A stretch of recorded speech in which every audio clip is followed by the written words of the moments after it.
अधिकांश जीव जनन करते हैं। मनुष्य से मनुष्य जन्म लेता है, बंदर से बंदर जन्म लेता है और कुत्तों से, हाँ वही, छोटे छोटे कुत्ते पैदा होते हैं। यानी कि जनन वो प्रक्रिया है जिसमें एक जीव अपने जैसे ही नए जीव को जन्म देता है। लेकिन इस वीडियो में मैं एक बात पर थोड़ा और गहराई से सोचने वाली हूँ।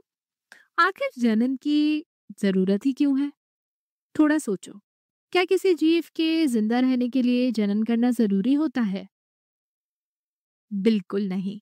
मुझे जिंदा रहने के लिए जनन करने की जरूरत नहीं है। ये कुत्ता भी जिंदा रह सकता है बिना जनन किए। जनन किसी एक जीव या व्यक्ति के जिंदा रहने के लिए आवश्यक नहीं है। अब एक और बात, जनन बहुत कठिन और ऊर्जा व्यय करने वाली प्रक्रिया होती है। उदाहरण के लिए मनुष्य में ही देख लो। माँ को 9 महीने तक गर्भ में शिशु को पालना पड़ता है। फिर जन्म के बाद दोनों माता पिता को बहुत समय और मेहनत लगती है बच्चे को बड़ा करने में। तो जब ये इतना कठिन है और जरूरी भी नहीं है व्यक्ति को जिंदा रखने के लिए, तो हम इसे करते ही क्यों हैं? यही सबसे बड़ा सवाल है। तो अब थोड़ी देर रुककर सोचो, आपको क्या लगता है, जनन क्यों जरूरी है? चलो अब इसका उत्तर देखते हैं। भले ही जनन व्यक्ति के लिए आवश्यक नहीं हो, लेकिन ये पूरी प्रजाति के जिंदा रहने के लिए अत्यंत आवश्यक है। अब आपके मन में एक सवाल जरूर होगा, प्रजाति होती क्या है?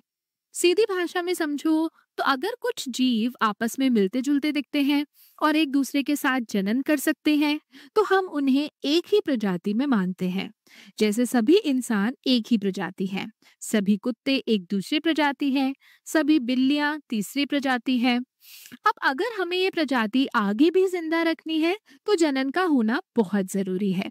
अब इसे एक उदाहरण से समझते हैं। कल्पना कीजिए, एक जंगल में हिरणों का एक झुंड है। अब हर एक हिरण को जिंदा रहने के लिए जनन करने की जरूरत नहीं है। लेकिन सोचो, अगर कोई भी हिरण जनन ना करे तो क्या होगा? कुछ समय बाद हिरण बूढ़े होंगे और मर जाएंगे। और मान लो अगर वो कभी बूढ़े ना भी होते, तो भी जंगल में शेर जैसे शिकारी तो हैं ही जो उन्हें मार सकते हैं।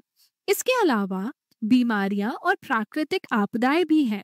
तो एक ना एक दिन सभी हिरण मर जाएंगे। और अगर नए हिरण जन्म ही नहीं ले रहे, तो फिर ये पूरी प्रजाति ही समाप्त हो जाएगी।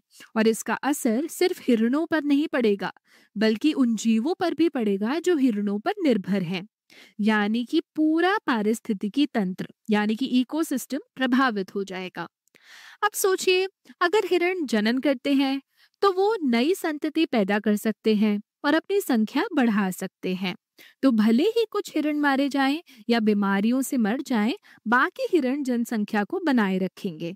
तो अब हम कह सकते हैं, जनन प्रजाति के अस्तित्व को बनाए रखने में मदद करता है, क्योंकि इससे उनकी जनसंख्या बढ़ती है।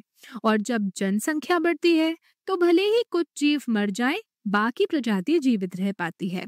अब जरा सोचिए, अगर जनन ना हो तो क्या होगा? जनसंख्या लगातार घटती जाएगी और अंत में वो प्रजाति विलुप्त, यानी कि एक्सटिंक्ट हो जाएगी। अब एक और बहुत बड़ा कारण है कि जनन क्यों जरूरी है, क्योंकि जनन ही आगे चलकर हमें विकास यानी कि एवोल्यूशन की ओर ले जाता है। अब विकास पर हम अलग अध्याय में विस्तार से चर्चा करेंगे, लेकिन यहाँ एक छोटा सा उदाहरण देती हूँ। जब एक जीव जनन करता है, तो उसकी संतान बिल्कुल वैसी नहीं होती। उसमें थोड़ी बहुत विविधता यानी कि वेरिएशन होती है। जैसे मैं और आप अपने माता पिता की तरह दिखते तो हैं, पर बिल्कुल उन्हीं जैसे नहीं हैं। अब जब संतति और आगे जनन करती है, तो अगली पीढ़ी में थोड़ी और विविधताएं आती हैं। और अगर यही प्रक्रिया लाखों वर्षों तक चलती रहे, तो धीरे धीरे इतनी विविधताएं जुड़ जाती हैं कि एकदम नई प्रजातियां बन जाती हैं। यही होता है विकास यानी कि एवोल्यूशन।